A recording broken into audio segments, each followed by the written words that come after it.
Hello everyone, my name is Super123 and welcome back to the channel. And today we're going to see if we can beat Pokemon Sapphire with a team of only one Numel. And yes, I've had to check multiple sources because I always called it Numel, but apparently it's Numel. Or Milk. Numel is a slow and fragile fire ground type. Its moveset is really poor, with only fire, ground and normal type attacks being its main source of power. It's one of the very few fire types who can't even learn Solar Beam. Numel. What? Where's... Type coverage. Goes right there. See, I drew it with a magic marker. Its attacking stats are reasonable for the uses of these moves, but the defense and speed is going to cause me a lot of headaches. It does get Earthquake at fairly low level, being level 35, so that's at least some positive news, and it gets Flamethrower right after at level 41. Two of the best moves in their respective type, and an immunity to electric moves still won't stop this being a really difficult challenge. Remember when I said the oddest challenge would be my hardest? Yeah, I didn't think of this idea. Here are the rules of the challenge. We can only use Numel in battle. We are allowed to catch up a Pokemon for HM move purposes, but we can't use those in battle. I can't use any items in battle either, so no potions or ethers during the battle itself. I've just got to rely on brute force. And also no cheating or hacking, so I can't get 999 rare candies or infinite experience to take me up to level 100 quicker. And also, if you do enjoy this video, leave a like and subscribe. This is a fairly new channel, so we're trying to get the subscriber rate up as much as we can. So if you could hit that button, that would mean a whole lot to me, and let's get into the challenge. Using the usual randomizer tools, I changed Torchic into a Numel, meaning that the rival will have a Mudkip. This is going to make a certain rival battle 100 times harder than it normally is. This Numel's a bashful nature and neutral ability, with some pretty bog standard moves to start with, and stats are pretty standard as well. I called it Margarita because when I started this challenge, I made homemade pizzas, and they were pretty damn good. The first rival battle wasn't that difficult, and then I did the usual trick of catching 5 Zigzagoons for the use of Pickup to get an unlimited supply of rare candies, should I need them for when I can't be bothered to grind, which, spoiler alert, happens a lot. Now I'm sure you're wondering why I picked Sapphire specifically. Well, because 7.8 out of 10, too much water. There's a water type gym at the end of the game, the evil team uses water types, the box legendary is a massive whale, and half the region is water. And with Numel being a ground and fire type, it is quadruple weak to water type moves. No wonder this is going to be one of the only Numel challenges to date. It takes us all the way to level 11 to learn the first move of same type attack bonus, Ember. It is a weak 40 base power move that isn't too good long term, but for now, it's the best we've got. When I got to Rustboro, I got the Quick Claw, a really important item that will occasionally let the user go first in battle, and with Numel being quite slow, it's extremely helpful. And as we know, the first gym is a Rock type gym, and Ember and Tackle are going to do absolutely nothing against Roxanne's team. And with our team having access to the super effective Rock Tomb, our best bet is to grind up to level 19 to learn Magnitude. Magnitude is a really strange move. Its power ranges from Magnitude 4 to 10, and because of this, it makes its power random as well. This means a knockout is never guaranteed, and it's just a roll of the dice. Looking at the power of Magnitude, a roll of 9 or 10 is better than Earthquake, but a low roll of 4 is basically like using Mud Slap without accuracy drops. But with the power of a ground type move, the Pizza Camel and I go to fight the gym, and it starts off brilliantly with a Magnitude 10, giving Geodude a swift beating, and then comes out Nose Pass. I'm going from the strongest Magnitude to the weakest one in the blink of an eye, and it hardly does a scratch, as does the following Rock Tomb from Nose Pass, considering we are quite over leveled. Our next one was Magnitude 7, and the Nose Pass hangs on with Dread Health. A critical Rock Tomb takes us to half health ourselves and rocks down his with a potion, something I can't do. But it's all in vain, as another 150 base power Magnitude 10 wipes the floor with Nose Pass and gives us the Stone Badge. We also get the TM for Rock Tomb, which could be very helpful later on in dealing with flying types. Carrying on with the journey after saving a man's pet seagull from a Team Aqua grunt, we got ferried to do for town, but immediately skipped it to go to Slateport. On the Slateport beach, I got the Soft Sand, a very important item that raises the power of ground type moves. I then proceeded to scare off some Team Aqua goons and did a bit of grinding north of Slateport City. This then made me get to a good enough level that I felt I could take on the second gym leader Brawly in Do for Town. He starts off with a Machop as I try and Ember to test the waters, but then switch to Magnitude to finish it off. Makuhita comes out and we hit a weak Magnitude as Makuhita's Arm Thrust does measly damage. A final Magnitude wins us the Knuckle Badge. Can you believe I was scared of this gym? Well, it's time for another easy gym battle, but first, that rival battle. The Shroomish is pretty easy, but gets off a Stun Spore which makes me unable to attack on random turns. and a water gun from Marshtomp is obviously an automatic win for me. I tried the second time and got the same result, but it seems like third time is the charm. I used Ember on Shroomish and get the burn, which is basically a one-hit kill, but it does get a stun spore in because it dies to the burn. Next is Marshtomp and it uses Bide. What? Why? I mean, this means that we can use Magnitude to get a 2-hit KO and mirror the match against our own Numel to get a one-shot. I'm not even sure if that was really good luck or terrible AI, but I'm going to take it because this could have been a run ender already. After crushing Wally's dream of becoming a Pokemon trainer and playing Leapfrog with this random woman, it's time for one of two easy gyms in a row. The electric gym leader Watson is up first. Magnemite goes down to a single Magnitude despite getting in a Supersonic. Voltorb comes out and survives an extremely weak Magnitude, and then Numel hits itself. Watson heals with a Super Potion as Numel takes it out with a slightly stronger Magnitude this time. Finally is Magneton. It confuses Numel, but it's of no use as all three of the Magnemites glued together fall in unison for the gym badge. Am I alternating between saying Numel and Numel? I can't break this habit of calling it Numel, so apologies. After this gym, I can get the HM for Strength from this random guy in a cave. Strength is the next move for our very limited arsenal and is straight upgrade to Tackle. Numel was also trying to learn Takedown earlier, but despite being a powerful normal type move, it does do recoil damage, so it's not ideal for a one Pokemon challenge. Numel also tries to learn Amnesia, a move that raises Numel's special defense. It would be helpful, but most special moves in this game are water type moves, meaning no matter how many Amnesias I get up, a water gun is still a death sentence. Next on our travels we found TM32 Double Team, which will be an extremely helpful move later on in longer, more difficult battles. And right after this I got an even better move, Earthquake. Earthquake is similar to Magnitude, but it is 100 times better as it doesn't rely on the luck of the roll and has a base power of 100 and a 100% accuracy. Definitely one of the best moves in the series, and it only took us to level 35 to learn it, which is super early. I could have made a joke there about my username, but I think I'll decide against it this time. Now for a really tough battle in this run, the battle against Team Aqua Archie. This battle causes a whole host of issues right off the bat. His Mighty Anna has Intimidate, which lowers our attack stat from the word go, and then spams Sand Attack to lower my accuracy. If I can then take it out, he has a Golbat, which doesn't get hit by Earthquake, and has Supersonic. Then if you manage to take that out, you're probably on really low health, and Sharpedo comes out, which is extremely fast to finish the job. It took a fair few resets, but I finally got a good run. I went right in for Earthquake to bring a Mighty Anna to Super Potion range while hoping it doesn't use Sand Attack. The Strength and Earthquake do finish off before it can lower our accuracy. Next is the ever annoying Golbat. I immediately got hit with a Supersonic and got hit in Confusion. Great. I'm setting up Amnesias because Wing Attack is a special move in this generation and will make it hit less hard. Then I just go for the Ember spam and hope to get the burn. But I got a critical hit instead, which is very welcome. And with only 25 HP, it's time for Sharpedo. Sharpedo has 95 base speed, so any attack is a knockout, but it goes for Focus Energy and gets one shot by Earthquake. I mean, he could have knocked me out there and then just went on to destroy the world, but he wanted a critical hit more. What is it with the weird AI being able to knock me out, but just doesn't do it sometimes? Maybe it feels sorry for me. This means we can carry on to the next gym, the Fire-type gym leader with Flannery. So yeah, she has Fire types and I have Earthquake. I'm sure you can tell how this went. The win gives us the Heat badge and the Heat gem for Overheat, which is without a doubt one of the best attacking moves for Fire types. It's 140 base power with 90 accuracy. The only drawback is it lowers your special attack by 2 stages, meaning it gets a lot weaker with each use. But forget Ember, forget Overheat, because we got Flamethrower, the better Ember. 95 base power and 100% accuracy. Yes, please. But I also got the Charcoal item in Lava Ridge, and I am similar to the Soft Sand, but it raises the power of fire moves instead of ground type moves.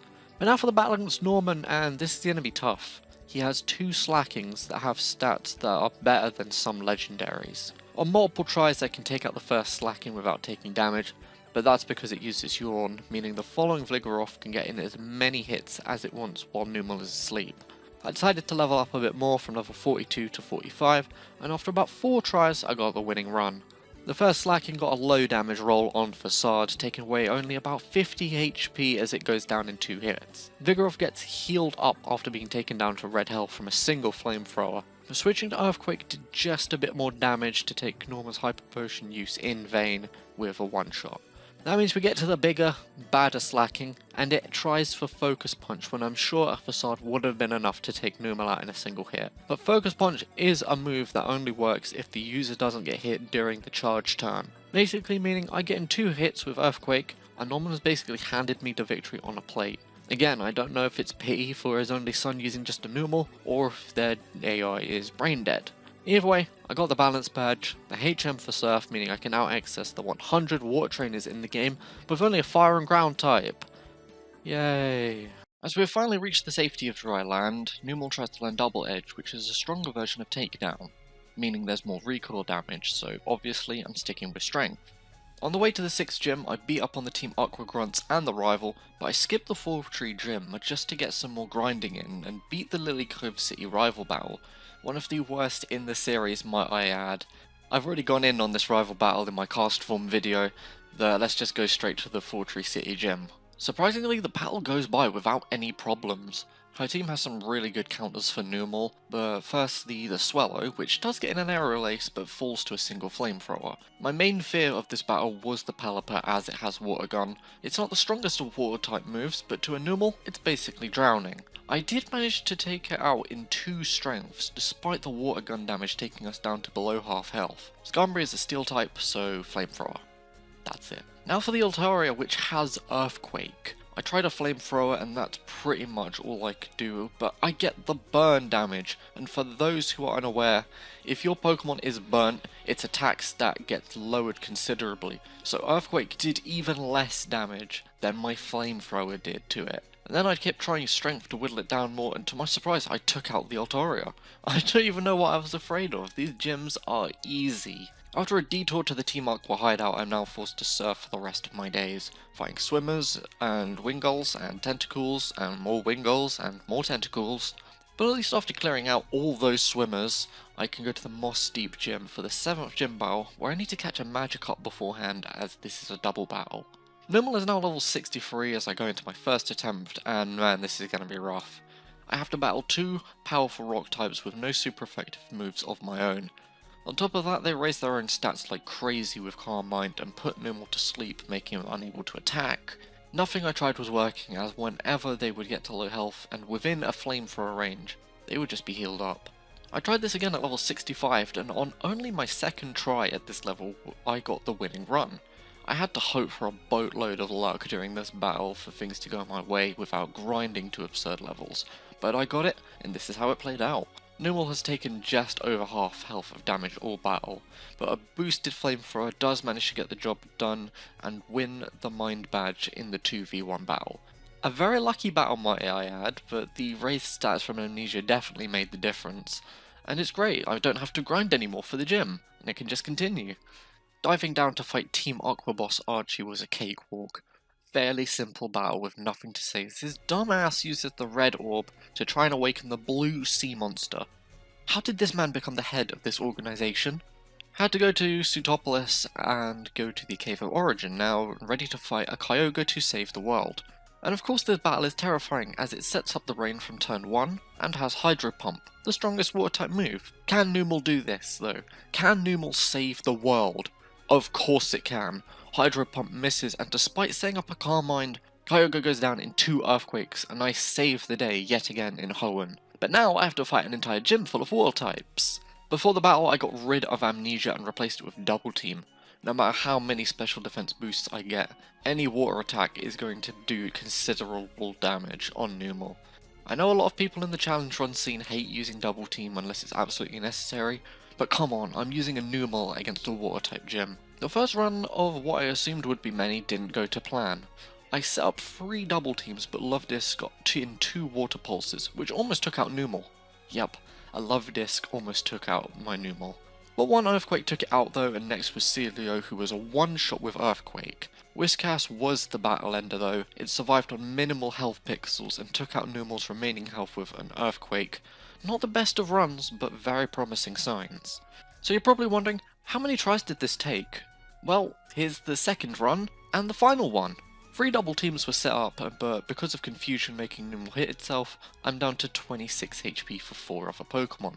An Earthquake takes out the Love Disc and the Celio as Wishcast comes out and misses a Water Pulse as I get an Earthquake, prompting Wallace to use a Hyper Potion.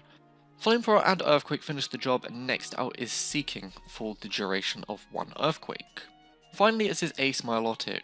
I wasn't expecting a one-shot due to Milotic's great defense stats, but it misses a Water Pulse and as one final Earthquake wins us the Rain Badge and the final badge in the Hoenn region.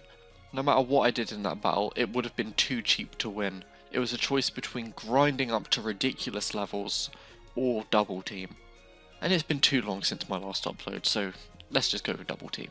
The trip through Victory Road sees us wipe the floor with Wally and enter the Pokemon League main building at a very respectable level 70. So here's the thing about the Elite Four. It's near impossible for me at this current level, and not going to happen unless I save in between battles. Our moveset is about as good as it can be and our attack stats are great viewing. The defense seems pretty low in comparison, so brute force is the strategy with double team spam when I can. The first battle of this Elite Four is the hardest of them all. Yeah, Sydney is the hardest member of the Elite Four for this challenge. Firstly, his Mighty Anna drops our attack with Intimidate and there's nothing we can do about that. Then it can just set up accuracy drops with Sand Attack while we try and get our own evasion hacks and just about knock it out. And here's what caused my blood to boil. This damn Sharpedo. It didn't matter if I set up 1 or 6 the maximum double teams, this thing will always hit me with Surf for a one shot, and because it's so fast, it's basically a death sentence. If on the off chance it does miss, the accuracy drops from Sand Attack are too much and it can hit me before I can even make a dent. The rest of his team is extremely simple for Numel, but this Sharpedo has caused my blood to boil so many times. I actually restarted the entire run because I just didn't know what to do, so that's why we've got this run where I now know that Double Team exists. Even by some miracle, I beat the Sharpedo and the rest of his team. I lose to Phoebe the next battle. So it's time for some grinding, and I got Numel up to level 77, and its defenses have finally surpassed 100. I also got rid of Strength and took Rock Tomb in its place. Numel doesn't get much coverage, and since normal type moves don't hit ghost types, the battle with Phoebe in the second round would just be Flamethrower and Earthquake. Once Sydney's Sharpedo is out of the question, as I said, the rest of his team is a clean sweep. The only other problem in his team is the Absol that has the ability Pressure, which makes the PP of moves go down twice as fast. And that is the same ability which makes Phoebe so difficult, along with the move Curse. If the first Dusclops gets a Curse off, then it's game over, as you won't be able to outlive the damage dealt to you each turn. You just have to exploit the RNG until it doesn't use Curse. Here's the winning battle though, and I set up a lone double team to preserve its PP and take out the first Dusclops before it can use Curse, and then the second Dusclops comes out. The first double team was enough to try and give me a chance of avoiding an Earthquake, and I set up a second for good measure. Despite its Citrus Berry, I do take it out with Flamethrower. The 3 remaining Pokemon, 2 Bayonets and Sableye are very little problem apart from us getting low damage rolls and them essentially living on 1 HP. But the battle is done and I can move on to Glacier. The variety of these Elite Four battles is so bad. Phoebe had 3 different lines of Pokemon and Glacier only has 2, being the Walrein and Glalie line. Before the battle, I had to restore the PP of our moves and went into setting up double teams as the Celio and Walrein have Surf, something I lost to on the first run of this battle. The battle was surprisingly difficult. The first Glalie likes it set up with Light Screen, making Flamethrower do a lot less damage. Coupled with Hail doing small amounts of damage every turn, it really adds up. This battle was my brick wall of the playthrough, taking quite a lot of time out of my day. So I used some of my remaining rare candies to level up Numel to level 81, and once that happened, the first try was a victory. Glalie is out first as it sets up Hail and tries for Brute Force with Ice Beam, which hits through quite a few of our double teams as I use Rock Tomb to preserve PP on Flamethrower. 2 Rock Tombs later, the Glalie and the following Celio went down. This is as far as I'd ever gotten in this battle. The next Celio misses Blizzard and goes the same way as its fallen comrades as the Ace. The Walrein is a Rock Tomb and an Earthquake away from fainting. The final Pokemon is another Glalie, as it faints to a Flamethrower and now I can finally face Elite Four, Round 4, Dragon Master Drake. Just like my last Hoenn challenge, it's an incredibly tough battle against Drake. What I would give to have cast form again. Here's the winning run! Starting with the usual double team setup, I set up 6 double teams. Shelgon keeps missing its attacks and using Protect. Drake wastes a Hyper Potion on Shelgon as I take it down slowly but surely, and next is the first of 2 Flygons. The annoying thing about Flygon is that it resists my moves, and I can't hit it with Earthquake, even while it's digging, so when it's underground it's still levitating? Why does it even have levitate? It's clearly not levitating, it's got wings, it's flying. Flamethrower does good enough damage on Hoenn's unloved dragon type, and even with it getting in a dig and leaving us with 47 HP, it went down. Flygon number 2 hits a dragon breath that doesn't paralyze, but it's so weak it hardly does anything, leaving us with 3 flamethrowers to take it out. Altaria is taken out with 2 rock tombs, and now its Drake's Ace, the Salamence. This Pokemon took me out multiple times during many attempts, but this time it was different. It gets in Intimidate to lower my attack, and only 15 HP on our little pizza camel. The evasion from Double Team gives us the victory at last. Another really cheap Double Team battle, but with only 1 battle left to go in the challenge, here are the final stats and moveset. This Elite Four challenge was as tough as anything I've ever done on the channel, but can I beat the final battle of the game? Here is the battle with Champion Steven, and he starts with a Skarmory, and of course it's a one hit with Flamethrower as Numel hits level 82. Aggron was also a one shot with Earthquake, with it being 4 times super effective. And then Metagross is a one shot with Earthquake. What? This is going too well. And going too well it was exactly, as here's the main issue with this battle, the Claydol. I get in a Flamethrower before the light screen raises its special defense, allowing it to survive on minimal HP and getting an Earthquake of its own before being healed up to full HP. The light screen really did us in during this battle, as Claydol gets in more damage than we can deal, and with a final Earthquake, Steven kicks us out of his champion room and I have to try all over again. Instead of going with my save just before the champion room, I did the whole Elite Four challenge over again and hit level 84, with this being my stats and moveset. And here I present to you the final battle of the challenge, but before it I taught Strength to Numel again, as it would be more helpful against the Claydol than Rock Tomb, as it would do neutral damage. Skarmory is out first again, as I lead with none other than Numel. I start with the same tactics as last time, just using the brute force to rid the battle of Skarmory, Aggron and Metagross, all with Flamethrower. Back to where I was against Claydol. Strength does some pretty hefty damage, but not as much as Flamethrower did. Claydol still sets up the light screen to raise its special defense, followed by a Reflect to raise its defense. Both of these either side of a Flamethrower to bring it into a beatable range, but not enough to warrant a potion. Sadly, I miscalculated and Steven healed regardless. Our next Flamethrower causes the burn on the Claydol to help with a bit of residual damage. Then I set up double teams, but Claydol still hits Earthquake, but it doesn't hurt as much as before due to the burn.